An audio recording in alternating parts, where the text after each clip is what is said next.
What's going on, guys? Whitey with KCCO. Here to bring you another war recap.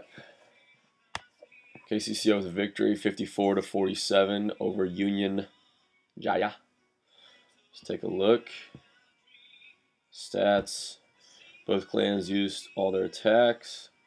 We had 14 3-stars, so they're 9. They left 2 1-stars on the board. And I think our 3-stars were the difference, as well as obviously them leaving a couple 1-stars up there. So let's take a look at the maps. $2 so they 2'd Frost, 3'd Slambo, our number 2. 2'd most of our 11s, left myself and Honey Boys 1-starred.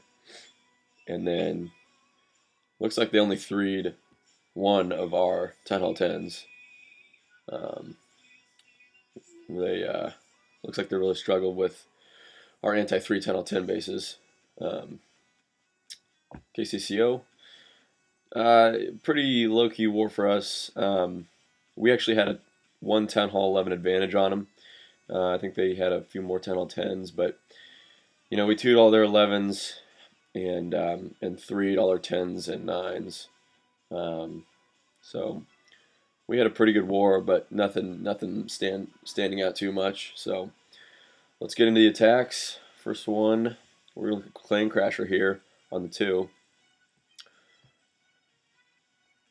So looks like a mass bowlers. Now CC here, this is big because he's again like I've said, a 10 Hall 10, high level 10 Hall 10, and he's jumping up to there too to try to 2 this guy, so some of our 10 Hall 11s can drop a few numbers and try to 3. But yeah, let's take a look.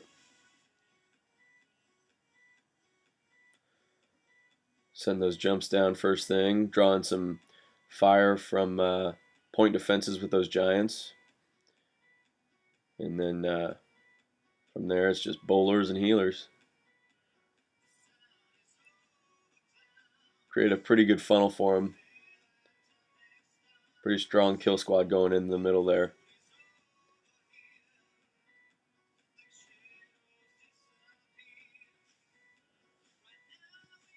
This especially with level 2 bowlers, it's tough. You really got to be careful with those giant bombs, because you run into 2 double giant bombs and those bowlers are gone. I'm not sure about level 3, but I know level 2 don't stand a chance against that. So, but yeah, it takes care of this base pretty handily. High percentage too. AQ's still up, taking out the eagle, and still has the ability. There she goes. That is it. Solid raid there. Let's take a look at who's next. Yeah, we'll take a look at Zad's hit here. So Zad's another one of our high-level 10 Hall 10s. As you can see, R12 hitting there 4. So this was big for us. So this is an anti-3 10 Hall 11. Really like the layout, honestly, but again, the 10 Hall is not centralized. So we like to have our 10 Hall 10s try to see if they can pick up 2 stars on these type of bases, because typically it's very tough to, even as a max 10 Hall 11, to 3 these bases. So Zad's coming in with some Valks, looks like, and some bowlers, and let's check it out.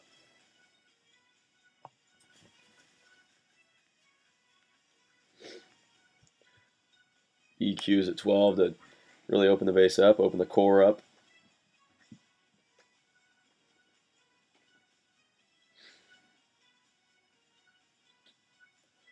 So it looks like he's going to walk his queen. And so notice he put that archer down there to maybe try to force his queen to go north up towards 12 o'clock. And notice he put his earthquake spells right there in the upper core of his base, fully knowing that he's going to bring his kill squad in that direction from 12 o'clock. And so what he's doing with his Archer Queen right here is he's creating a funnel basically for his Valks and King, Barb King and the rest of his kill squad to go to the center of this guy's base. So he has to trim the outside buildings to help him create his funnel. And there's the other side of, where he's trying to create a funnel up there at, about 1:30, 2 o'clock. Those bowlers doing work, helping to create a good funnel. And from there, he's in the core and, looking pretty good. He's taking a lot of heat. There's looks like he didn't bring a poison, and everything that went to the core for him could not take out this guy's enemy clan castle, other than a couple wizards. So it can get dangerous. But I did see he froze the clan castle, which allowed his Valks and his other kill squad to do some work. But solid raid, got the 2, helped us out there. All right, let's see. My first appearance in a war recap. This is so exciting, guys. Okay, so it is a Town Hall 10, unfortunately. I've only threw a couple of Town Hall 11s, total flukes, I'm sure. But yeah, I mean, I guess this guy's, they're top Town Hall 10, and I'm the 6 going on the 7 here, so it's not a huge dip. But looking at this base, or any Town Hall 10 for that matter, I've been using bowlers a lot, just like everybody else, and the first thing I look at is the Inferno placement. So I look at, where do I go in bases like this in a direction where it's going to allow me to typically not take on both Infernos at the same time and get to the Infernos as quickly as possible, so that I can, have my healers that, I'm bringing 6 healers, so I want those to be able to help me out and do some work on my bowlers and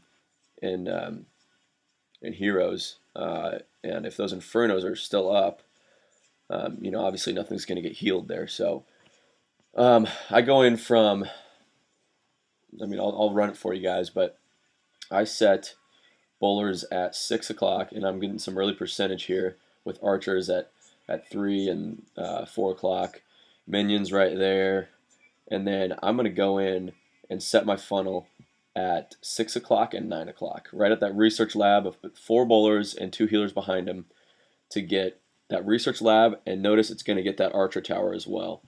And then the same deal over here with this dark barracks. I'm going to put 4 bowlers down right there so that I can take out this unit and that archer tower right there. And that's going to help trim the sides of this base so that, once they get that, those 2 compartments at 6 and 9, they're going to, help trim the sides of this base so that when I put down the rest of my bowlers, they're going to go to the middle.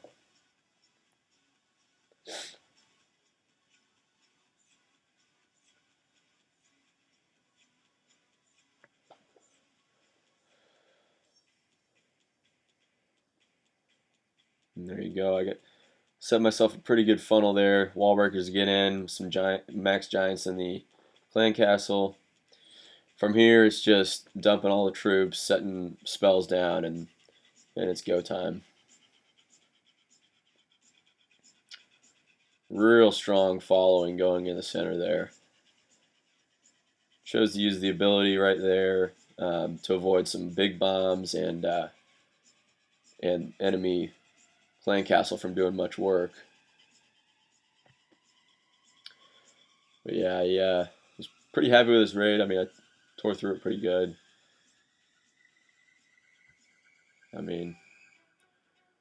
As any Town Hall 11, at my stage should be able to handle any Town Hall 10 base, no matter if it's anti-3 or not.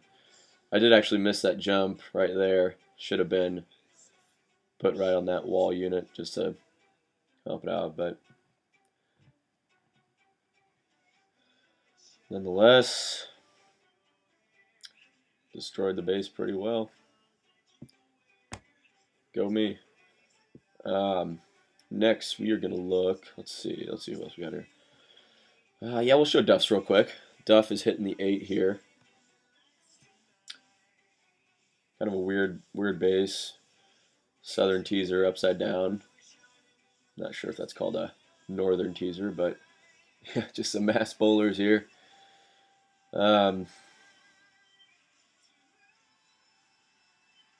Yeah, uses the Warden's ability, avoids a few of the giant bombs, and you know, from there he just overpowers this guy. I mean, he does lose a few bowlers, but you know, it's not going to be enough to slow him down. Takes on both Infernos at the same time, but you know,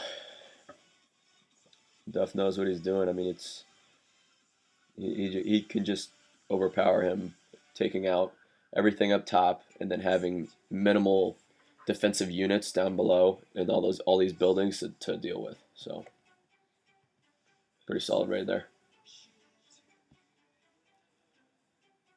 We got Sir on the board again. Sir's jumping up a couple slots to hit their 9. Using a mass bowler, Sir's just been on a rampage. Unfortunately, just put his Barb King down, so he's out of wars for a couple. But I don't remember too much about this raid, but let's check it out and dissect it a little bit. Nice use of some earthquake spells there. That's going to really open up the base and some compartments.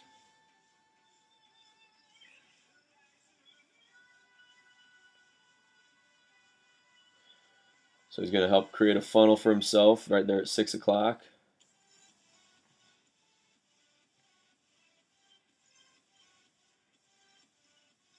Wall breakers to get in there in the center. And from there, it's just bowler time and sets the healers down.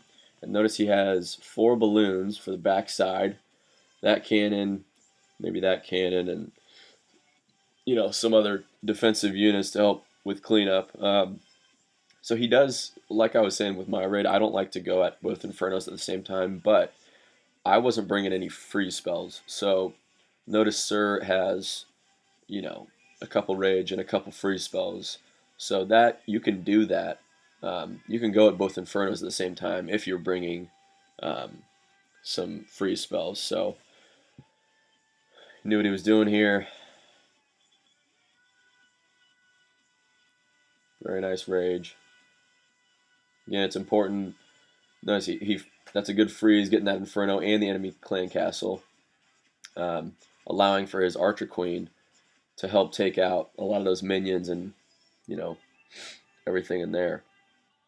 Otherwise, those would have just probably ate his bowlers alive. So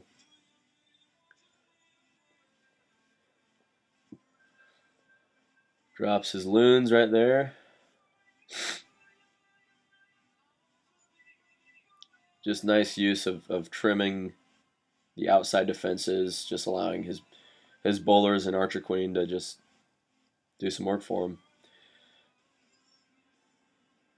Because his if those loons didn't take out that cannon right there, his Archer Queen would have been dead, and you know, the 3-star would have been questionable. But from here, it's just cleanup time. Running around the base. Very nice raid here. Let's take a look who we got next. Slam. There's myself again. Sir, another 6-pack. Man, killing it.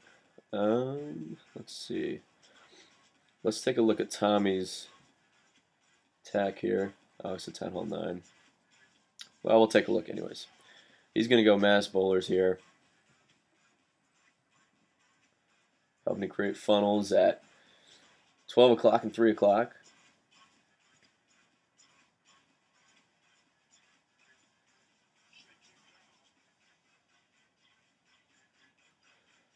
Tommy, our you know, max Town Hall 10, just gonna rip right through this base, as he should. You know, max Town Hall 10 going against a Town Hall 9, but we got some guys struggle with this base, so you know, it's good to see him clean it up.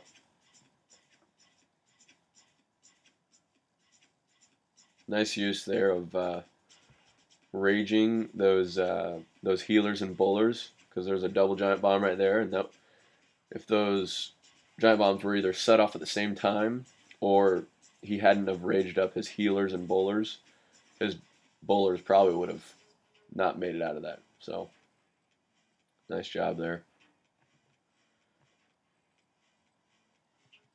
Just working his way around the base, cleaning up. Fortunately, that baby drag was um, taking out some of his bowlers and other troops, but cleaned it up. Let's take a look at what else we got. Nick finally making it into the videos. Look at this. Nick's one of our, I guess now he's a 9.5, but needed the extra spell space, I guess. Maybe the extra Dark Elixir collector to get his Dark Elixir count or flow up a little bit. Coming out with a Go Hog. Nick is a pretty big Go Hogger. Let's take a look. Looks like EQs to open it up.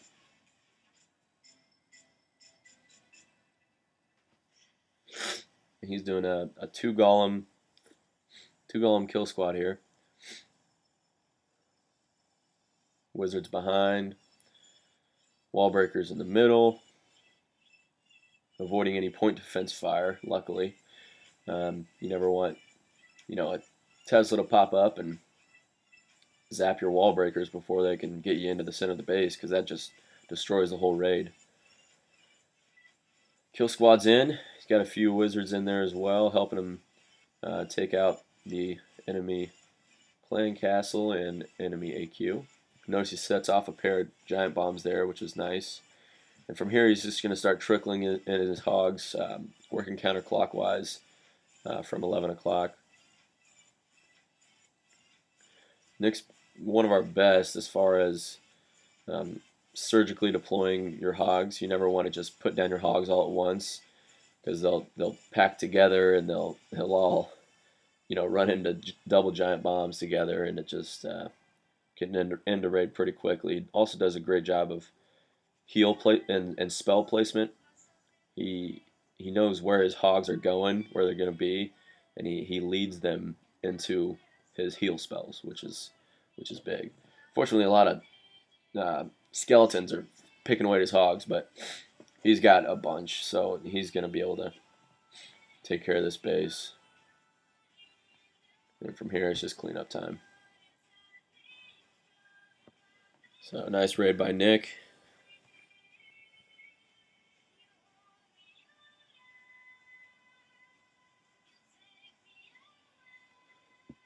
Well done. Let's see. We'll take a look at one of Chep's here. Chep's going after the 19.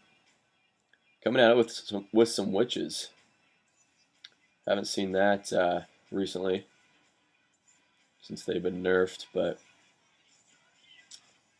putting down some earthquakes to get into the core there. That is another very good example of a great funnel forming right here.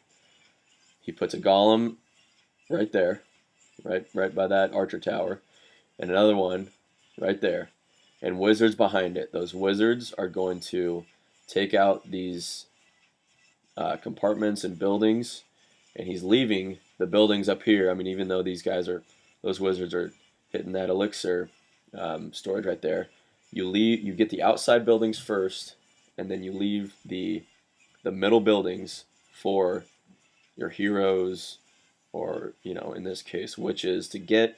And the next thing they do is go inside the core of the base instead of running around. So great funnel here. Chep knows what he's doing.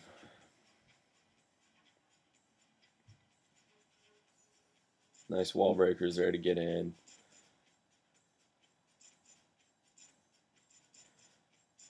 Puts down his witches, some bowlers.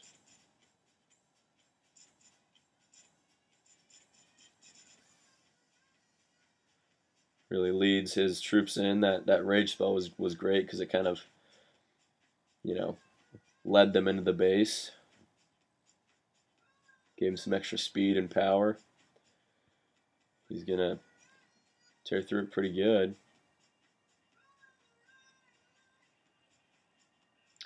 Giant bomb there. Took out a lot of his wizards, unfortunately. But he's going to work his way around the base.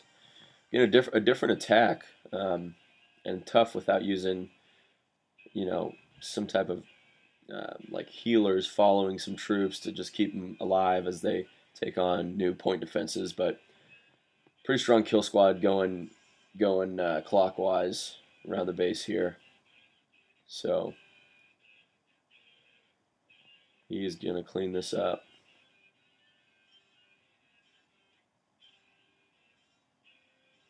Nice hit for Chep.